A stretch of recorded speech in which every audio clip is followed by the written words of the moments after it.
আজকের বিষয়ে বিস্তারিত আলোচনা করার আগে কতগুলো বাস্তব খবর আপনাদেরকে বলে নেই। আমাদের দেশের মধ্যে বেশ কয়েকটি হত্যাকাণ্ড ঘটেছে অতি সম্প্রতি এবং রাজনৈতিক হত্যাকাণ্ড। বলা হয়ে থাকে যে গত সেই ৯ মাসে বা ১০ মাসে বিএনপির অভ্যন্তরীণ যে ভাতৃঘাতী সংঘর্ষ, এই সংঘর্ষে প্রায় ২ শতাধিক মানুষ নিহত হয়েছেন, যেটা পত্রিকায় এসেছে। এর বাইরে খবর আরো অনেক বেশি ভয়াবহ। আর অন্যান্য রাজনৈতিক দলের সঙ্গে প্রতিপক্ষের সঙ্গে হতাহতের যে খবর, এটিও মানুষকে আতঙ্কিত করে তুলেছে। সর্বশেষ ঢাকার মিটফোর্ড হাসপাতালের সামনে পুরনো ঢাকাতে সেই প্রাচীন প্রাগৈতিহাসিক পাথরের যুগের যে নির্মমতা ছিল, ওইরকম ভাবে পাথর দিয়ে গুতিয়ে গুতিয়ে যেভাবে একটি হত্যাকাণ্ড ঘটানো হয়েছে, যা সারা বাংলাদেশের মানুষের বিবেককে নাড়া দিয়েছে। এই হত্যাকাণ্ড নিয়ে যারা রাজনৈতিক প্রতিপক্ষ, তারা সরাসরি বিএনপিকে দায়ী করছে। আরও স্পেসিফিক্যালি জনাব তারেক রহমান সাহেবকে এই ঘটনার জন্য দায়ী করছে এবং বলার চেষ্টা করছে যে তার নেতৃত্ব খুবই দুর্বল এবং তিনি তার দলকে চালাতে পারছেন না, ফলে এই ধরনের হত্যাকাণ্ডের জন্য তার বিরুদ্ধে অভিযোগ আনা উচিত। এবং এই জন্য তারেক রহমানকে উদ্দেশ্য করে বুয়েটে ঢাকা বিশ্ববিদ্যালয় এবং ঢাকা রাজপথে স্লোগান হয়েছে, মিছিল হয়েছে এবং নানা রকম অশ্লীল অশ্রাব্য স্লোগান দিয়ে তারেক রহমান সাহেবকে অপমান করার চেষ্টা করেছে। এটা হলো ঢাকার খবর। দেশের বাইরের যে খবর হলো যে আপনারা জানেন যে আমাদের সীমান্তের ওপারে, মায়ানমার সীমান্তে, ওখানে একটা যুদ্ধ অবস্থা নয়, ঠিক যুদ্ধ চলছে, চতুর্মুখী যুদ্ধ। সেই যুদ্ধটা হলো ওখানে ভারতের কিছু বিচ্ছিন্নতাবাদী গ্রুপ, রাখাইন প্রদেশ, তার পাশে যে চীন প্রদেশ রয়েছে, এই দুই জায়গাতে তারা আশ্রয় নিয়েছে এবং ওখানে বসে তারা সেই উলফা, যে পরেশ বড়ুয়ার যে উলফা সহ আরও বেশ কয়েকটি গ্রুপ সেখানে তারা অস্থিতিশীল পরিবেশ তৈরি করছে ভারতের জন্য। এবং ভারত এটা নিয়ে বাংলাদেশকে দায়ী করছে। এর কারণ হলো বাংলাদেশের লোকজন, রাজনৈতিক সংগঠন এবং এমনকি সরকার, তারা এই উলফাদেরকে আশ্রয় প্রশ্রয় দিচ্ছে, এরকম অভিযোগ ভারতের। দ্বিতীয়ত হলো আরাকানে যে আরাকান আর্মি, সেই আরাকান আর্মির সঙ্গে বাংলাদেশের সম্পর্ক, তারপরে ওখানে যারা আছেন তাদেরকে মানবিক সহায়তা দেওয়ার জন্য করিডোর দেওয়া, এরপর ওখানে একটা নতুন রাষ্ট্র তৈরি করার জন্য পশ্চিমা চক্রান্ত, এসব নিয়ে রীতিমতো বহুদিন ধরে তোলপাড় চলছে। এবং আমরা যারা দেশের জনগণ, আমরা সবাই বলার চেষ্টা করছি যে মায়ানমারে এই অভ্যন্তরীণ বিষয় আমাদেরকে জড়ানো ঠিক হবে না। জাতিসংঘকে বিশ্বাস করে করিডোর দেওয়ার কোনো মানে হয় না। আর আমেরিকার খপ্পরে পড়ে সেন্ট মার্টিন বলেন বা এই সমস্ত এলাকাতে তাদেরকে এখানে বসতি গড়ার বা তাদেরকে ঘাঁটি করার বা তাদের সঙ্গে যে কোনো কৌশলগত সম্পর্ক করার বিরুদ্ধে বাংলাদেশ ফুঁসে উঠছে। এই গেল দীর্ঘদিনের খবর। এর বাইরে পুরনো যে জিনিসগুলো আমাদেরকে আতঙ্কিত করছিল, সেটা হলো আমাদের এই সৈয়দপুর, উত্তরবঙ্গের সৈয়দপুর, ওখানে একটা ব্রিটিশ জামানার বিমান ঘাঁটি ছিল, এখন পরিত্যক্ত। ওখানে একটা নতুন বিমান ঘাঁটি করার জন্য চীন আমাদেরকে সহযোগিতা করবে এবং ওখানে একটা বড় বিমান ঘাঁটি তৈরি হবে, যেটিকে বলা হচ্ছে এশিয়ার বৃহত্তম বড় বিমান ঘাঁটি। এবং এটা যেন না করতে পারে, এজন্য ভারত দিল্লি থেকে তর্জন গর্জন করছে।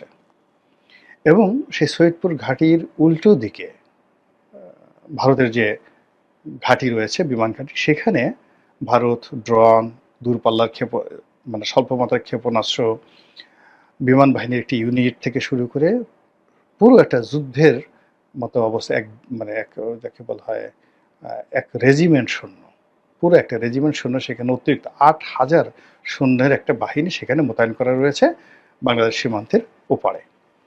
এবং এর ফলে কি হলো, চিকেন নেক, শিলিগুড়ি করিডোর এবং একই সঙ্গে আমাদের আরেকটি চিকেন নেক, যেটা ফেনী নদীর এই পাশে যেটা রয়েছে, এই দুটো এলাকাকে কেন্দ্র করে আমরা ভয়ে আতঙ্কে আছি ভারত যে কোনো সময় সার্জিক্যাল স্ট্রাইক চালাতে পারে বলে ভারতের পত্রপত্রিকা এবং গণমাধ্যমগুলো দীর্ঘদিন ধরে প্রচারণা চালাচ্ছে।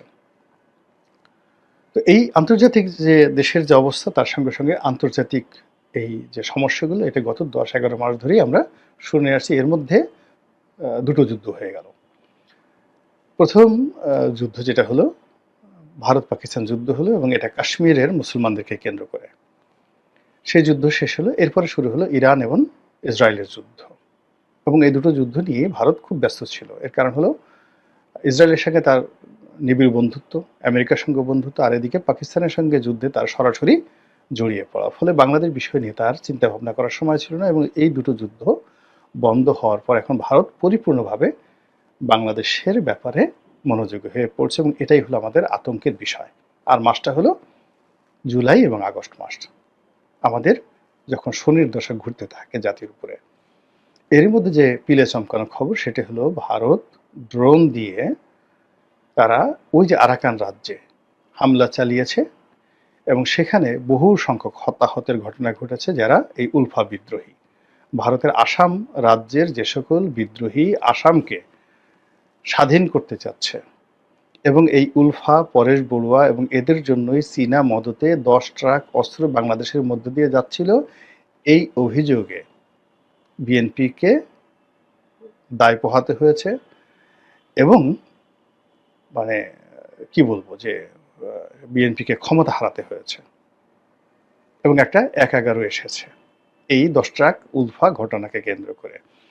তো সেই উলফাকে ধ্বংস করার জন্য আরাকানে এই জায়গাতে, যার সঙ্গে পুরো আমাদের চট্টগ্রাম, পার্বত্য চট্টগ্রাম, খাগড়াছড়ি, বান্দরবন পার্বত্য এলাকা, এখানে জঙ্গি তৎপরতা চলছে এবং এই এলাকা দিয়ে চীন বিদ্রোহীরা, মানে ওই যে চীন প্রদেশে চীন বিদ্রোহীরা, আরাকান বিদ্রোহীরা, রোহিঙ্গা বিদ্রোহীরা, আরসা বিদ্রোহীরা সবাই ভারতের স্বার্থ তারা ক্ষুণ্ণ করছে এই অভিযোগ তুলে ভারতে উত্তাল অবস্থা এবং যুদ্ধ অবস্থা, যেটা আমরা বাংলাদেশে এখানে বসে এখনো টের পাচ্ছি না, তারই একটা নমুনা হয়ে গেল সার্জিক্যাল স্ট্রাইক সেখানে।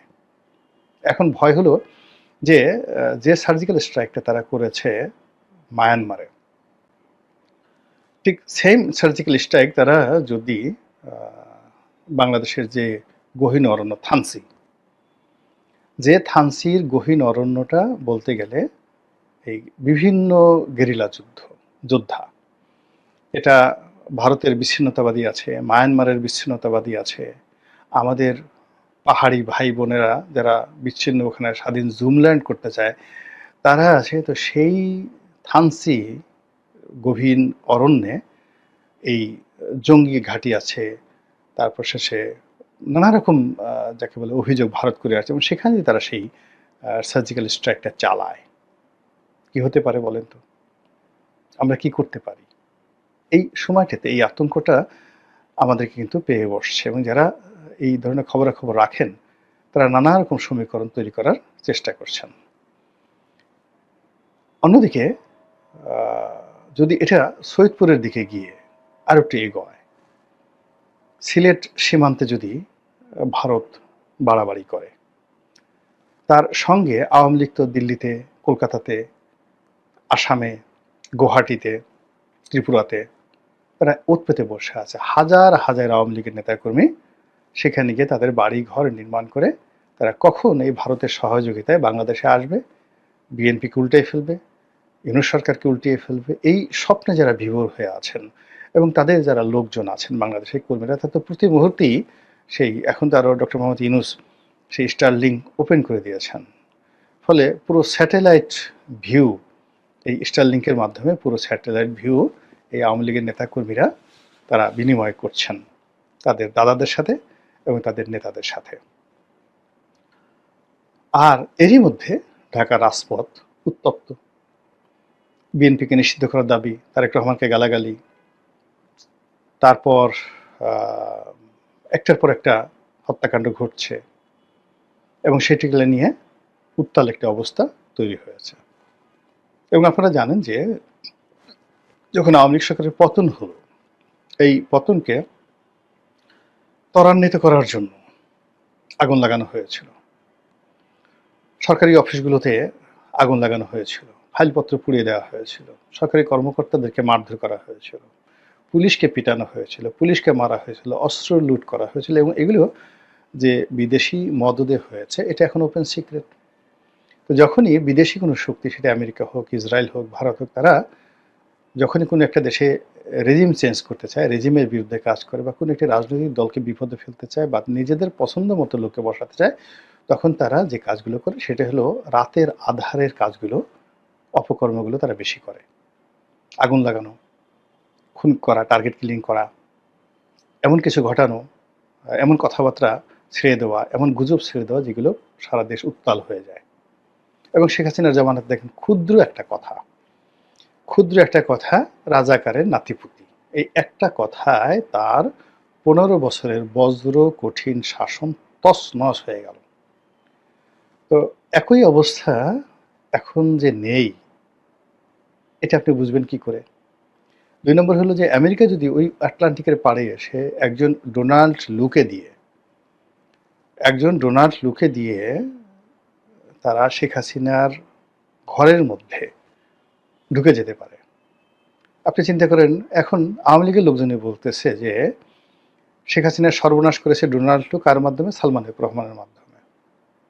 Can you imagine? Salman F রহমানের মাধ্যমে আওয়ামী লীগের সর্বনাশ করেছে। এই গেল এদিকে। আর বাইরে আমেরিকার যে ফোর্সগুলো রয়েছে,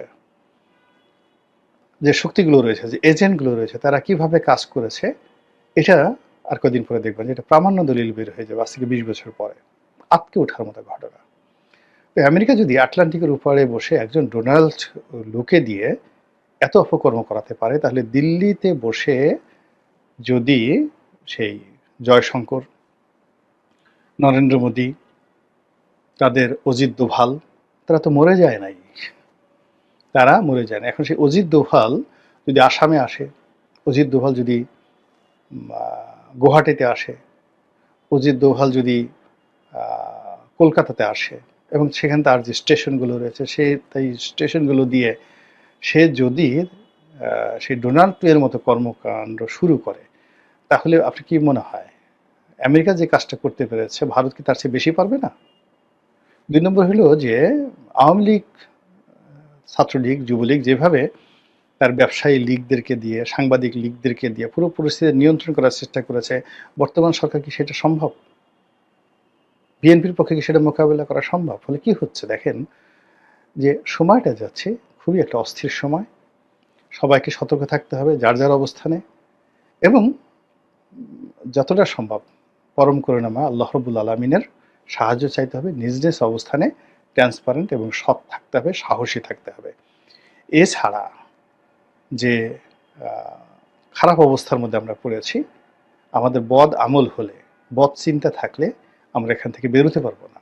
আমাদেরকে অনেক অনেক দুর্ভোগ পোহাতে হবে। এবং একটা রাষ্ট্র কোনো কারণে তার যদি রাষ্ট্রীয় বিধি ব্যবস্থা ভেঙে যায়, সেই বিধি ব্যবস্থা ভেঙে যায়, তাহলে কখনো কখনো 20 বছর, 30 বছর, 40 বছর লেগে যায় সেটাকে রিপেয়ার করতে।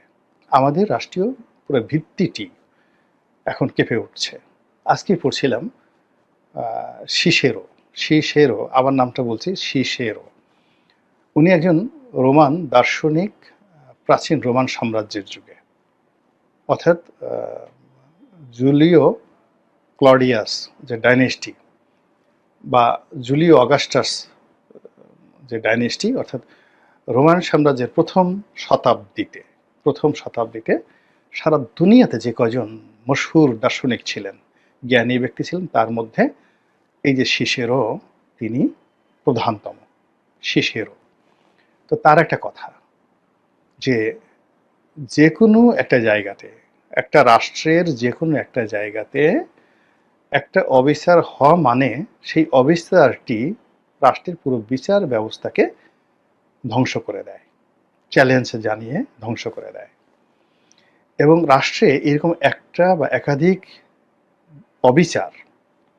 বিচারহীনতা, এটি যদি চলতে থাকে, পরে পুরো রিপাবলিক মানে প্রজাতন্ত্রকে, রাষ্ট্রযন্ত্রকে ধ্বংস করে দেয়। সিসেরোর কথা আজ থেকে ধরেন 2000 বছর আগে। এখন আপনি চিন্তা করেন, গত 11 মাসে যে বিচারহীনতা রয়েছে, মব রয়েছে, যে অবিচার রয়েছে, অনাচার রয়েছে, এটা আমাদের বিচার ব্যবস্থাকে ধ্বংস করে দিয়েছে।